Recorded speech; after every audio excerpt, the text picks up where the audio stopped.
എറണാകുളം കോതമംഗലം വടാട്ടുപാറയിൽ സ്വകാര്യ വ്യക്തിയുടെ പുരയിടത്തിൽ കൂറ്റൻ രാജവെമ്പാല. വടാട്ടുപാറ അമ്മാവൻ സിറ്റിക്ക് സമീപം പ്ലാവിന് മുകളിലാണ് പാമ്പിനെ കണ്ടത്. വനപാലക സംഘമെത്തി പാമ്പിനെ പിടികൂടി.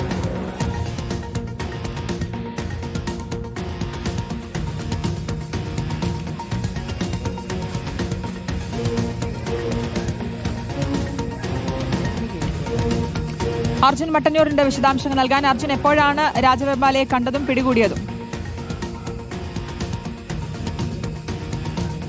ശ്രുതി, ഇന്ന് രാവിലെയാണ് രാജവെമ്പാലയെ പുരയിടത്തിൽ കണ്ടത്. കോതമംഗലം വടാട്ടുപാറയിൽ ഒരു സ്വകാര്യ വ്യക്തിയുടെ പുരയിടത്തിലെ മരത്തിന് മുകളിലാണ് ഒരു കൂറ്റൻ രാജവെമ്പാലയെ കണ്ടത്. വടാട്ടുപാറ അമ്മാവൻ സിറ്റിക്ക് സമീപം ജനവാസ മേഖലയിലെ ഒരു പ്ലാവിന് മുകളിൽ കയറി ഇരിക്കുകയായിരുന്നു രാജവെമ്പാല. ഉടൻ തന്നെ വനം വകുപ്പിനെ വിവരമറിയിച്ചു. തുടർന്ന് കോടനാട് RRTയിൽ നിന്ന് വനപാലക സംഘം എത്തി ഈ രാജവെമ്പാലയെ അതിസാഹസികമായി പിടികൂടുകയായിരുന്നു. വനമേഖലയോട് ചേർന്നുള്ള പ്രദേശങ്ങളാണ്. പൊതുവെ ഇത്തരത്തിൽ പാമ്പുകളും അതോടൊപ്പം തന്നെ ഇത്തരം രാജവെമ്പാല അടക്കമുള്ള വലിയ പാമ്പുകളെയും ഒക്കെ തന്നെ കാണാറുണ്ട്. ഇന്നും സമാനമായ രീതിയിലാണ് ഈ മേഖലയിൽ പാമ്പിനെ കണ്ടത്.